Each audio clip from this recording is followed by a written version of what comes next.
This conversation between Chris Abraham and ChatGPT, I gotta say, it took me by surprise. You know, we're going deep on some pretty heavy stuff. Internalized misogyny, the effectiveness of a certain brand of diplomacy, even a potential global power shift. Buckle up. It's wild, right? Chris starts with Kamala Harris's political career, which seems specific, but then boom, it explodes outward, touching on these huge societal issues, these really deeply held beliefs we might not even realize we have. Exactly. He's worried that the biases women in leadership face, especially when it comes to things like foreign policy, could be way more ingrained than we think. He even uses the term internalized misogyny, the idea that these biases actually affect how women see female leaders too. And he doesn't just throw that phrase around lightly. He brings up a really solid example, talking about the double standard women face when they show assertiveness, something we just accept from male leaders without a second thought. He's saying that for a woman to actually break through in this area, she'd practically have to go against everything society expects of her, which is, well, it's a pretty huge ask. It makes you think, right? Hmm. Especially when he compares it to, of all things, dating. I mean, who would have thought? But he makes this really interesting connection, saying that some voters might actually be drawn to that bad boy image in a leader, kind of like how some people are in their personal lives subconsciously. Yeah, it's a weird comparison, but it really makes you wonder if our ideas about what makes a strong leader are totally messed up by these hidden biases, these subtle things we don't even realize are affecting our choices. Makes those ideal candidate profiles look a little different, huh? Totally. And this whole idea of subconscious bias feeds into another point Chris makes, Yeah. that a lot of people, maybe because of social media and this whole hustle culture thing, might secretly be drawn to that greed is good mentality, which we often associate with, well, someone like Trump, right? And he contrasts this with the more community-minded, climate-aware approach of, say, the Democratic Party. It's like these two totally different sets of values going head-to-head. It's a clash of narratives, for sure. You've got this message of shared responsibility, taking care of the planet, things like that. And then on the other side, you have this super individualistic, almost materialistic idea of success. Like it's all about me and how much stuff you can get. And what Chris seems to be getting at is that this second narrative, this greed is good thing, might actually be more appealing than people want to admit, especially when we're constantly bombarded with images of success that are all about money and status. And here's where Chris takes this whole thing in a totally unexpected direction. He starts talking about Donald Trump, not the guy we usually see causing a stir in the media, but as, get this, a potentially successful diplomat. Can you believe that? Yeah, I know, right? But he actually makes some good points. Chris argues that Trump's, let's say, unconventional style, that direct line he takes with leaders like Putin and Kim Jong-un, might actually work better in certain cases. It's like he says, Trump's like this big shaggy lion, right? You wouldn't expect it, but sometimes that straight to the point, almost confrontational approach, it can actually disarm people. You're cutting through all the BS of typical diplomacy and just getting real. Exactly. And Chris thinks this resonates with leaders who are kind of in the same boat, those used to striking deals, negotiating directly.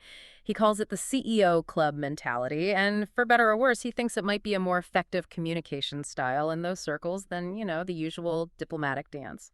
He even goes as far as to say Trump might be a secret dove when it comes to international relations. Despite all the strong words, there weren't any major new conflicts while he was in office.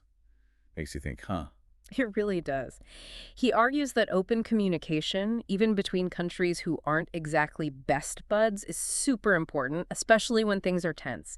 He even compares it to that red phone hotline during the Cold War, that direct line between Washington and Moscow, meant to avoid any misunderstandings that could, escalate quickly. It's true, isn't it? Yeah. We always hear about diplomacy, but Chris is saying that demonizing other world leaders, while it might feel good in the moment, can actually backfire. It creates this atmosphere where even starting a conversation becomes almost impossible. Exactly. It's like refusing to talk to someone you disagree with. Might feel satisfying for a minute, but it rarely gets you anywhere. Chris thinks that recognizing the human element, maybe even respecting those we don't agree with, that's a crucial first step in any diplomatic effort. So we've been digging into these power dynamics, right? Mm. The hidden biases, the global chess game, all that. And this is where Chris takes us to the most unexpected place. Ukraine. But he doesn't just talk about it like we usually hear, the geopolitical stuff. Yeah, it's not just about borders and armies for him. He Right. wants us to see Ukraine as this, well, he calls it a holy land, this place where you've got centuries of history, conflict, cultural identity all piled on top of each I other. gotta admit, when he said that, it really got me thinking. It's such a powerful image. Makes you look at the whole region differently. Totally. He talks about how important Ukraine is to all these different groups. For Russia, for Jewish history, even its dark connections with National Socialism. It's like all these powerful forces have been fighting over this one place for ages. And that really highlights his point, doesn't it? To Yeah. understand what's going on now, you got to look beyond the headlines, beyond who's got what territory at this exact moment. Exactly. He says we got to dig deeper, think about historical trauma, cultural identities, all the stuff that's still shaping how people see the conflict today. Like he mentions the Holodomor, that terrible famine in Soviet Ukraine back in the 1930s. That's not just a history book thing, it's still a living memory for a lot of Ukrainians.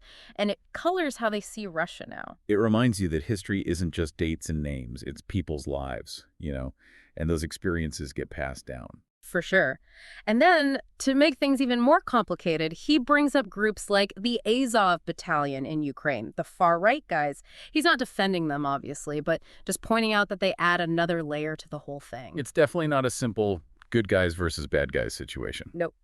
And like always, with anything political, we got to talk about the economic side too. Chris reminds us that Ukraine's got a lot of resources: fertile land, natural gas, oil, maybe even rare earth minerals. It's like a 21st century gold rush, with everyone wanting a piece of it. And not just the resources themselves, right? It's the power that comes with controlling them. Exactly. Chris is saying that to understand why everyone's acting the way they are, we got to understand who wants what economically. And this leads into his point about a global power shift happening. He talks about BRICS, Brazil, Russia, India, China, South Africa, challenging the U.S. and its allies.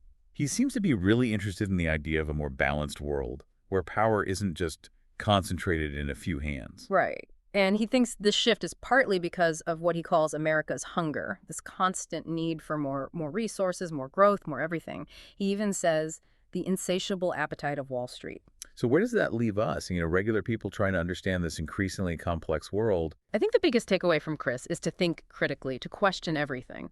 Whether it's internalized misogyny messing with how we see female leaders, the tangled history behind the war in Ukraine, or this potential global power shift, there's always more of the story. We've got to be aware of the hidden narratives, the biases, the historical baggage that we all carry around. Be willing to question our own assumptions, have real conversations about these tough issues. If this deep dive has taught us anything, it's that the world is messy, and admitting that is the first step to understanding it.